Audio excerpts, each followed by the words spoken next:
एक बार फिर से आप सभी लोगों का अपने यूट्यूब चैनल YRS क्लास में बहुत बहुत स्वागत है।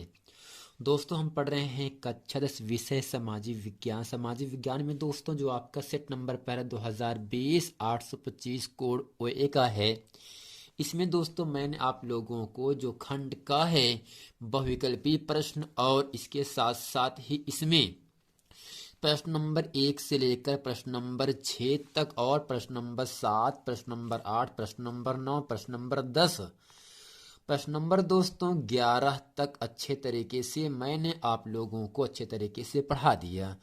दोस्तों आइए चलते हैं, आज की इस वीडियो में हम पढ़ते हैं प्रश्न नंबर 10। प्रश्न नंबर 10 जो है लघुत्तरी का प्रश्न है, जो कि एग्जाम में 3 नंबर के लिए आपसे पूछा जाता है। अब दोस्तों प्रश्न नंबर 10 पढ़ेंगे, 10 का जो अथवा प्रश्न है उसको पढ़ेंगे, प्रश्न नंबर 11 पढ़ेंगे इस वीडियो में, और प्रश्न नंबर 11 का जो अथवा का प्रश्न है उसको भी इस वीडियो में अच्छी तरीके से और पढ़ेंगे। दोस्तों प्रश्न नंबर 10 है, भारत की विधायिकाओं में महिलाओं के प्रतिनिधित्व की स्थिति लिखिए। 10वें का जो अथवा प्रश्न आपके सामने वो कह रहा है, उत्तरदायी शासन की 2 विशेषताएं लिखिए, या उत्तरदायी शासन किसे कहते हैं। प्रश्न नंबर दोस्तों 11 आपके सामने है, मुद्रण संस्कृत ने भारतीय राष्ट्रवाद के विकास में क्या मदद की। अथवा प्रश्न है इसी का, गुटेनबर्ग कौन था, वह क्यों प्रसिद्ध है। आइए दोस्तों प्रश्न नंबर 10 को अच्छे तरीके से हम समझते हैं और पढ़ते हैं। तो यहाँ दोस्तों जो प्रश्न नंबर 10 आपके सामने है ये क्या है, भारत की विधायिकाओं में महिलाओं के प्रतिनिधित्व की स्थिति लिखिए। दोस्तों इसमें लिखेंगे और जानेंगे भारत के विधायिकाओं में महिलाओं के प्रतिनिधित्व की स्थिति। दोस्तों महिला का मतलब स्त्री होता है, यानी भारत की विधायिकाओं में महिलाओं के प्रतिनिधित्व की स्थिति काफ़ी कम है।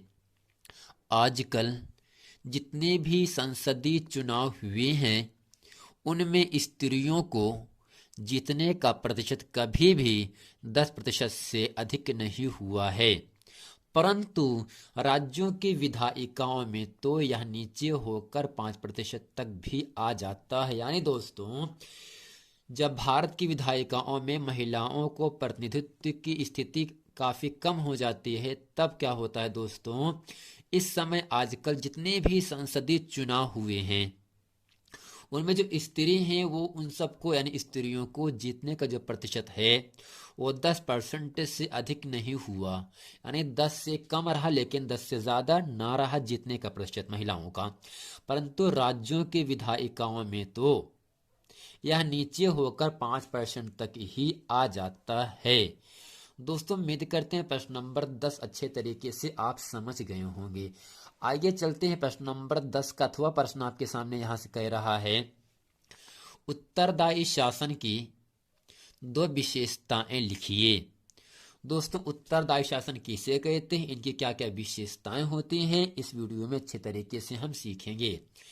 इसमें लिखेंगे फ्रेंड, वह शासन यानी वह हुकूमत जिसमें शासक वर्ग के व्यक्ति का मतलब मानव इंसान, वह शासन जिसमें शासक वर्ग के व्यक्ति अपने कार्यों के लिए जनता या जनता द्वारा निर्वाचित प्रतिनिधियों के प्रति उत्तरदायी हों, उत्तरदायी शासन कहते हैं। यानी दोस्तों वह शासन जिसमें शासक वर्ग के व्यक्ति हों, अपने कार्यों का मतलब अपने काम में लगे हुए हों, जनता या जनता के द्वारा निर्वाचित प्रतिनिधियों के प्रति उत्तरदायी हों, तो ऐसे दोस्तों शासन को उत्तरदायी शासन कहते हैं। अब कह रहा है इसकी विशेषता क्या होगी, इसमें लिखेंगे, संघवाद सरकार का वह रूप है जिसमें शक्ति का विभाजन आंशिक रूप से केंद्र सरकार, राज्य सरकार अथवा क्षेत्रीय सरकारों के मध्य होता है, क्योंकि इसमें स्वशासन तथा साझा शासन की व्यवस्था होती है।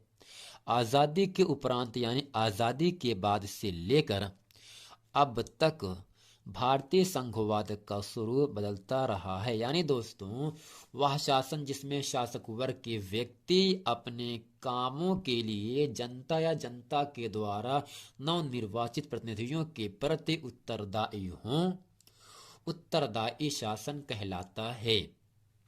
इसमें संघवाद सरकार का वह रूप ये होता है जिसमें शक्ति का विभाजन यानी बंटवारा आंशिक रूप से केंद्र सरकार यानी कम से कम केंद्र सरकार या राज्य सरकार अथवा क्षेत्रीय सरकारों के बीच होता है। इसमें स्वशासन तथा साझा शासन की व्यवस्था होती है। किसमें दोस्तों? उत्तरदायी शासन में किसकी व्यवस्था होती है? स्वशासन तथा साझा शासन की व्यवस्था होती है। आजादी के बाद से लेकर अब तक भारतीय संघवाद का स्वरूप बदलता ही रहा है। दोस्तों ये था प्रश्न नंबर 10 का प्रश्न नंबर अथवा का प्रश्न।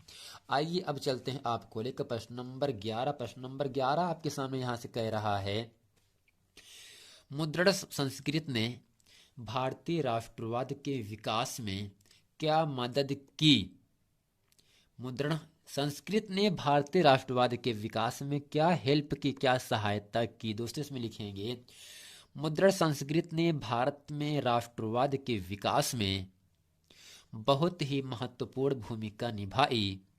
अंग्रेज काल में यानी अंग्रेजों के समय में भारतीय लेखकों ने अनेक ऐसी पुस्तकों की रचना की जो राष्ट्रीय भावना से ओतप्रोत थी।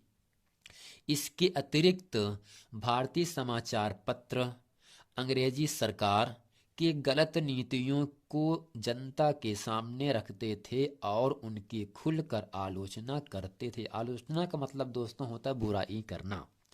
दोस्तों ये क्या है?